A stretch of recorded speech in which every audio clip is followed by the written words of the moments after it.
Hi అండి, నేను మీ ప్రశాంతి అండాడ. అందరూ బాగున్నారా? ఈరోజు మనం పీతల ఇగురు ఎలా చేయాలో నేర్చుకుందాం, సరేనా?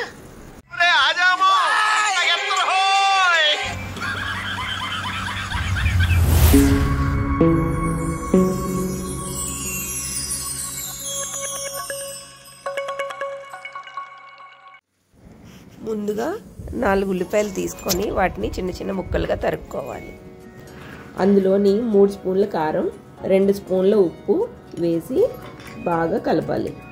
నేను ఇక్కడ ఆంధ్ర కారం తీసుకుంటున్నాను, ఇది కొంచెం స్పైసీ ఉంటుంది. తర్వాత చిన్న సైజు ఉన్న నిమ్మకాయ అంత సైజు ఉన్న చింతపండు తీసుకొని వేడి నీటిలో నానబెట్టి పక్కన పెట్టుకోవాలి. అవన్నీ బాగా మిక్స్ చేయాలి. ఇప్పుడు 2 టేబుల్ స్పూన్స్ ఆయిల్ వేసి బాగా కలుపుకోవాలి.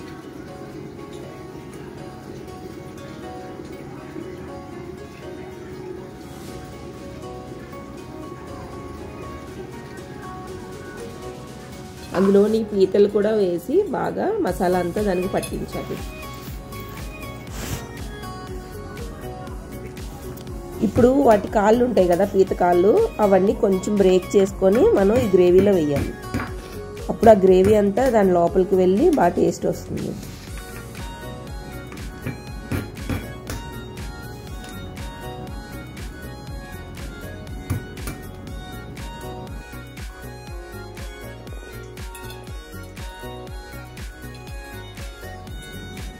ఇప్పుడు చింతపండు నానబెట్టి ఉంచాం కదా, అది నీళ్ళు వేసుకోవాలన్నమాట. ఫిల్టర్ చేసి వేయండి.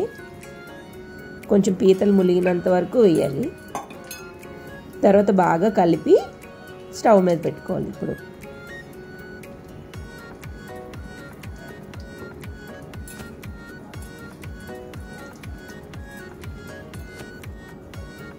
అది కొంచెం బాగా బాయిల్ అవుతున్నప్పుడు ఒక 2-3 గ్రీన్ చిల్లీ వేసుకోండి.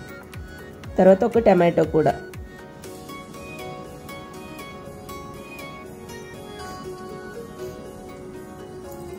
మూత పెట్టి దాన్ని బాగా ఉడికించండి. Few moments later. ఒక 5 మినిట్స్ తర్వాత మూత తీసి చూస్తే ఇలా వాటర్లా ఉంది, చూసారా?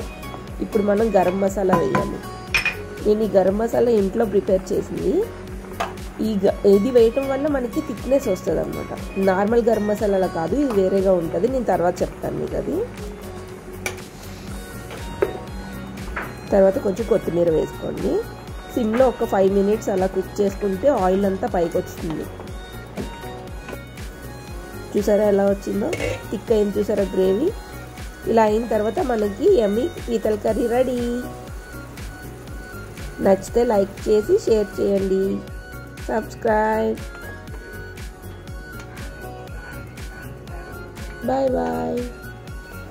Thank you. Thanks for watching.